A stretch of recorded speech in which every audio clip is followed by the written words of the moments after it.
The small hand pressed something cold and wet into the palm of the boy who had never spoken. For 3 years, 27 doctors had failed. But this little girl with bare feet and muddy fingers was about to change everything. Hello family, welcome back. Please take a moment to subscribe and give this video a thumbs up. It truly means a lot to us. Don't forget to share it with your friends and loved ones and turn on the notification bell so you never miss a new story. So sit back and relax as we dive into the story. Ethan Williams sat perfectly still in his special chair, his honey-colored eyes staring at nothing. At 3 years old, he had never seen his father's face. He had never called out Papa or Mama. The doctors said his eyes were perfect, but he could not see. They said his vocal cords were fine, but he made no sound. He lived in a world of darkness and silence that no amount of money could unlock.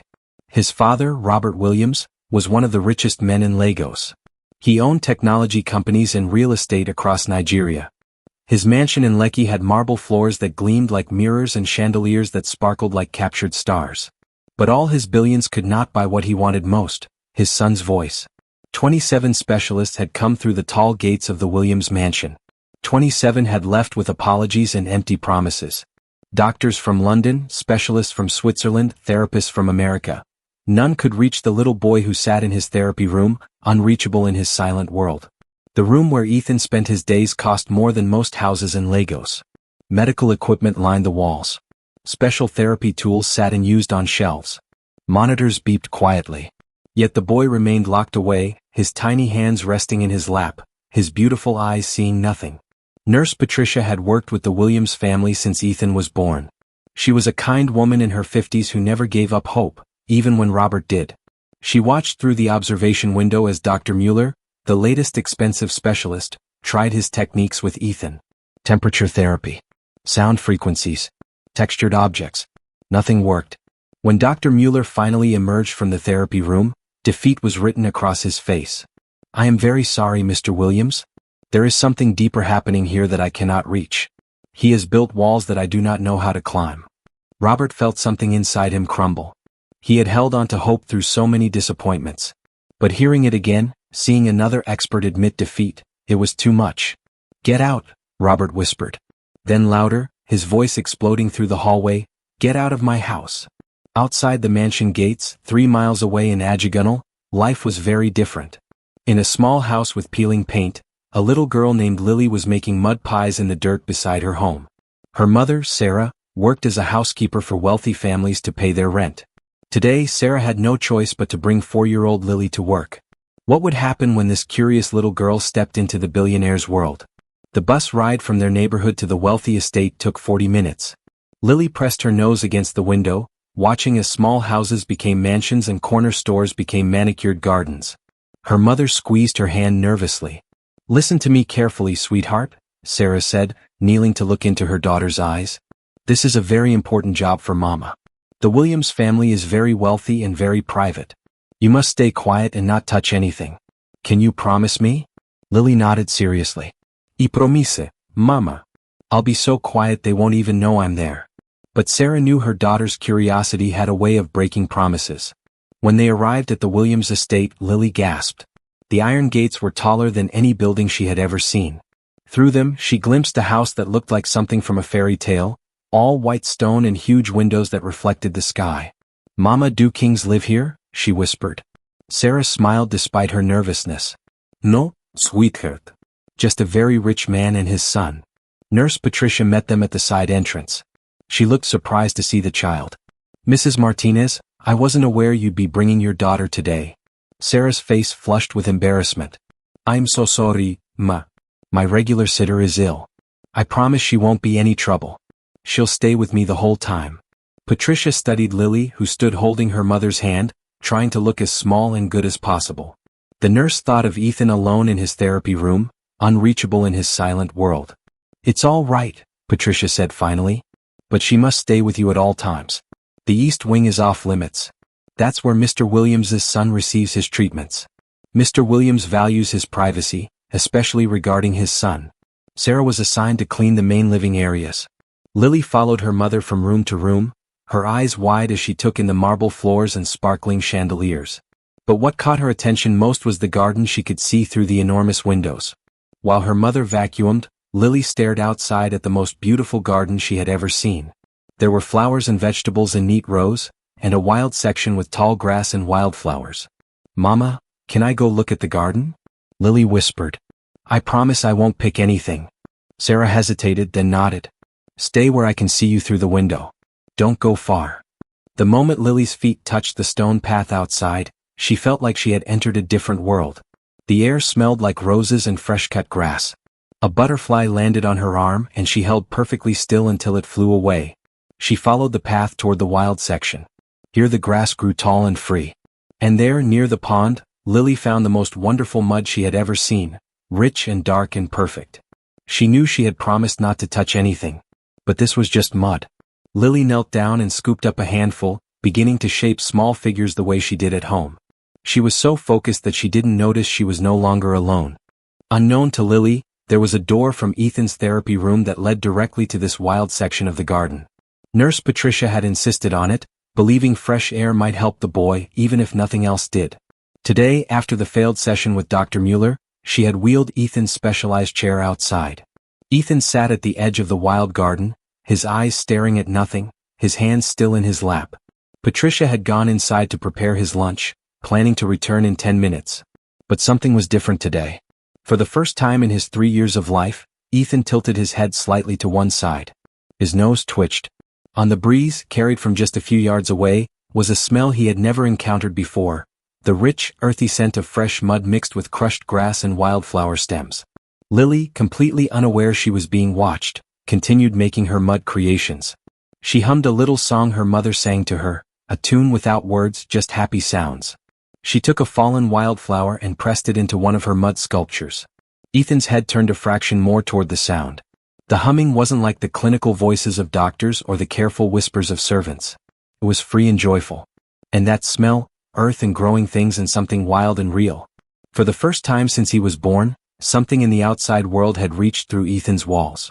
Lily stood up to carry her favorite creation, a mud bird with a flower petal for a wing, closer to the pond to wash her hands. As she walked, she passed within 3 feet of Ethan's chair. She froze when she saw him. "Oh," she gasped, not in fear but in surprise. "Hello. I didn't see you there." Ethan of course said nothing. Did nothing. His honey-colored eyes stared in her direction but did not see her. Lily tilted her head, studying him with unfiltered curiosity. "Are you Mr. Williams's little boy? My mama is cleaning the house." "I'm Lily. I'm 4 years old."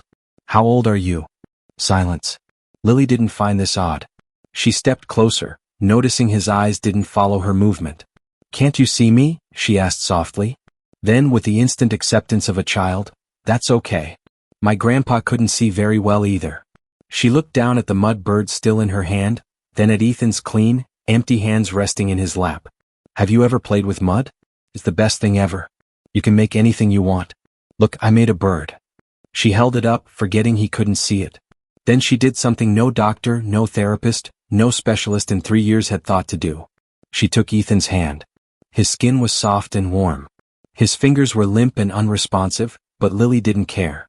Gently, carefully, she pressed the small mud bird into his palm and closed his fingers around it.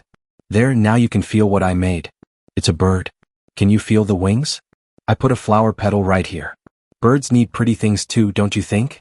For 3 full seconds nothing happened. Then, so slowly that Lily almost didn't notice it at first, Ethan's fingers tightened just slightly around the mud sculpture. Lily's face broke into the biggest smile. "You can feel it. Do you like it? Should I make you another one?" Inside the mansion, Robert Williams stood in his office, staring at business reports he couldn't focus on. Patricia walked past the window and stopped suddenly, her hand flying to her mouth. Outside, in the wild garden where Ethan sat every day showing no response to anything, there was a little girl with muddy hands and tangled hair talking to him. And Ethan's head was turned toward her voice. His fingers were holding the mud bird she had given him. And on his face, for the first time in 3 years, there was a tiny change. A small relaxation of the permanent blankness that had always been there. What impossible thing was happening in that garden? Patricia's heart began to pound. She wanted to rush outside, but some instinct told her not to break whatever was happening in that moment. Instead, she went to find Robert Williams, walking quickly but not running, her mind racing with possibility and hope. She burst through the office doors without knocking, something she had never done in all her years working for the Williams family. Her cheeks were flushed and her hands trembled as she gripped the door frame. "Mr. Williams, you need to come with me right now. Please." Robert looked up from his desk, irritation flashing across his tired face. "Patricia, I asked not to be disturbed. If another specialist is calling claiming they can help, I don't want to hear about it. I'm done with false hope." "It's not a specialist, sir. It's your son. Something is happening." The tone in her voice made Robert stand immediately. In 3 years he had learned to read Patricia's emotions like a book. She wasn't upset. She wasn't worried. She was excited. And that scared him more than anything because he didn't know if he could survive another disappointment. "What do you mean something is happening? Just come quickly." But quietly, Patricia pressed a finger to her lips. "We mustn't disturb them." Robert followed her through the hallways, his heart hammering against his ribs.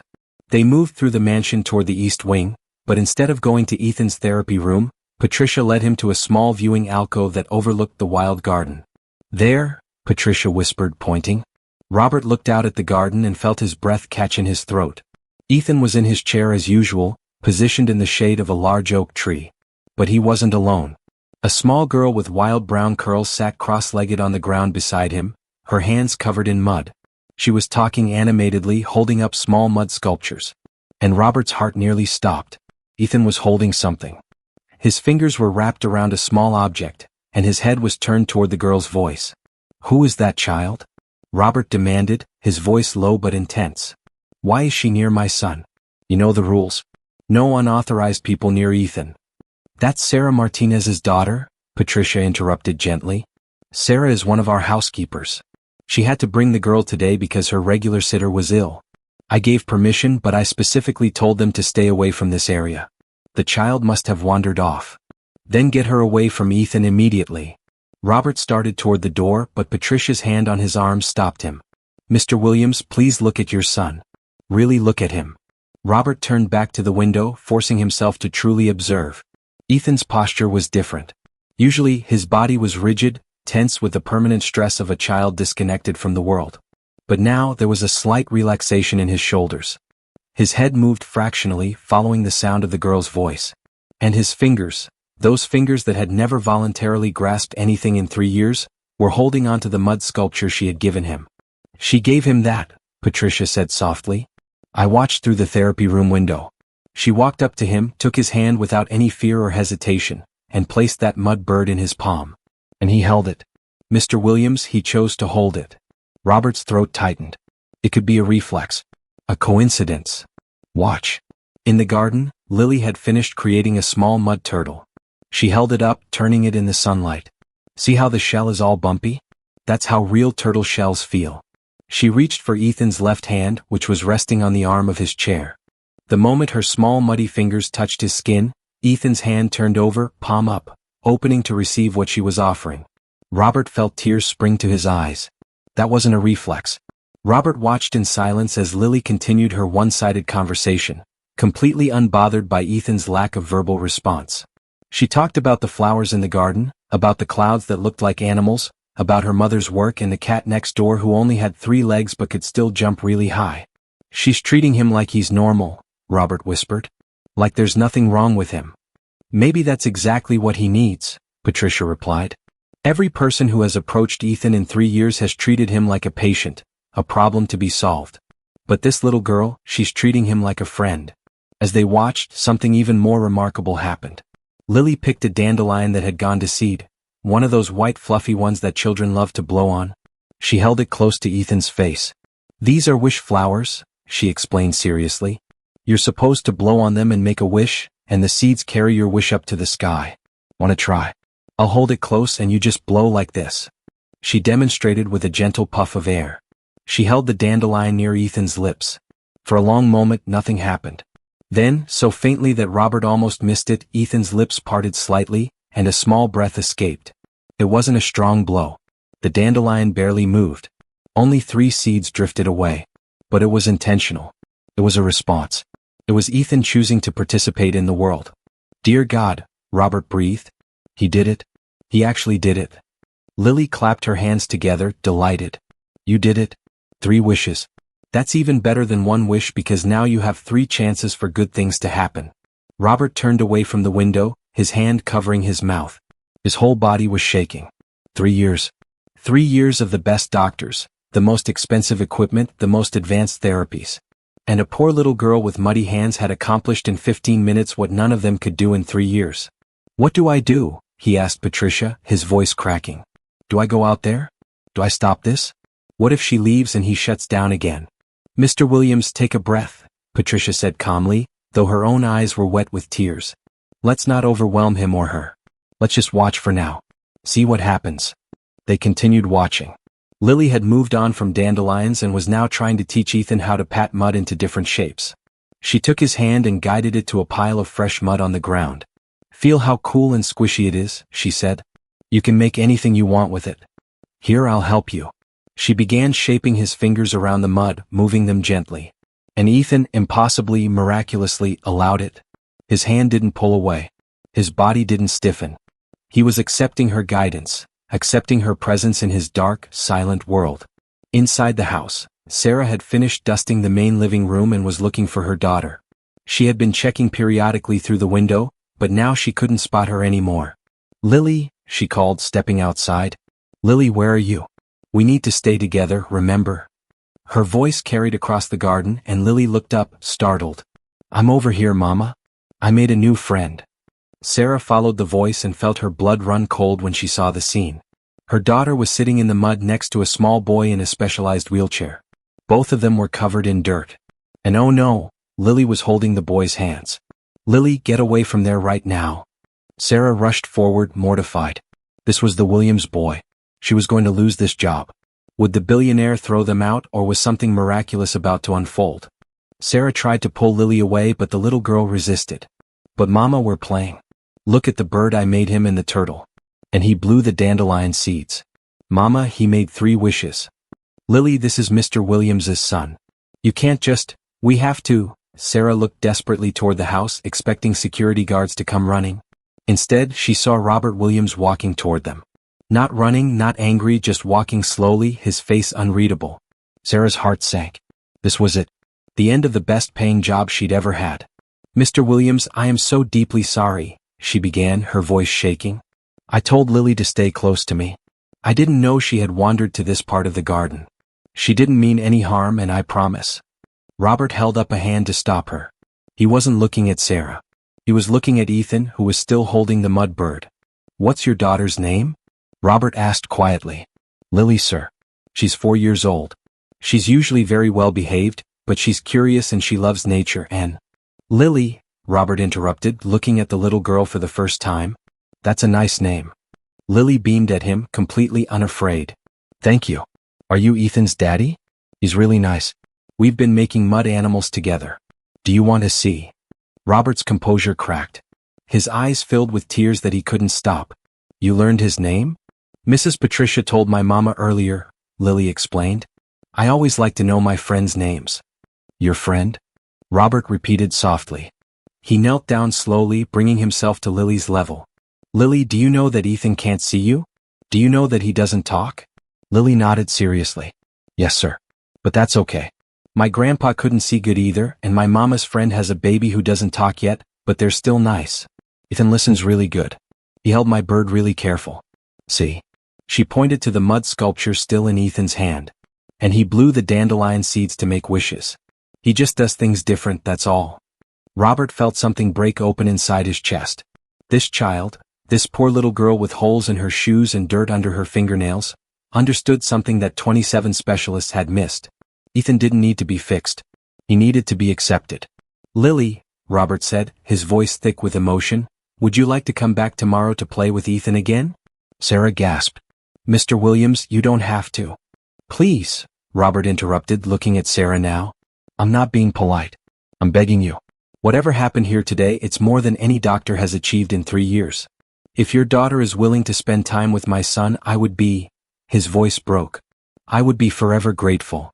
Lily bounced on her toes, excited. "Can I, Mama? Can I come play with Ethan tomorrow? I want to show him the mud frogs I know how to make." Sarah looked at Robert with wonder and confusion. "Mr. Williams, are you certain?" "I'll pay you," Robert said quickly. "Whatever your hourly rate is, I'll triple it." I'll pay you to bring Lily here every day if necessary. Oh, Mr. Williams, Sarah said gently, placing a hand on his arm. You don't need to pay me extra. If spending time with your son makes Lily happy and helps him somehow, then we'll come. Not for money, because it's the right thing to do. Robert looked at this woman who had so little compared to him, yet who had just refused additional money because kindness shouldn't have a price tag. He felt ashamed of all the years he had believed wealth could solve every problem. Patricia joined them now, smiling through tears. Perhaps we should let the children say goodbye for today. Lily knelt down next to Ethan one more time. I have to go now, but I'll come back tomorrow, okay? See you tomorrow, Ethan. She leaned forward and gave him a gentle hug. For 3 full seconds after she stepped away, Ethan remained absolutely still. Then, so slowly that it seemed like time had slowed down, his right hand, the one holding the mud bird, lifted slightly from the armrest of his chair. Just an inch, just barely, but it was unmistakable. He was reaching toward where Lily had been. Robert made a sound between a sob and a laugh. He reached for her, he breathed. That night, Robert sat in Ethan's room as his son slept. The mud bird sat on the nightstand. Ethan looked peaceful in a way he never had before. I don't know what that little girl did today, Robert whispered into the darkness. But I promise you, Ethan, I promise I'll give her every chance to help you find your way back to us. 3 miles away, Lily fell asleep with mud still under her fingernails and a smile on her face, dreaming of her quiet friend who talked with his hands and his breathing and his careful way of holding treasures made of mud. Neither child knew what was beginning. But in 2 houses separated by wealth and distance, yet connected by an impossible bond, 2 children slept peacefully. The journey had only just begun, and tomorrow would bring new discoveries. Sometimes miracles don't come with explanations. Sometimes they just come with muddy hands and an open heart.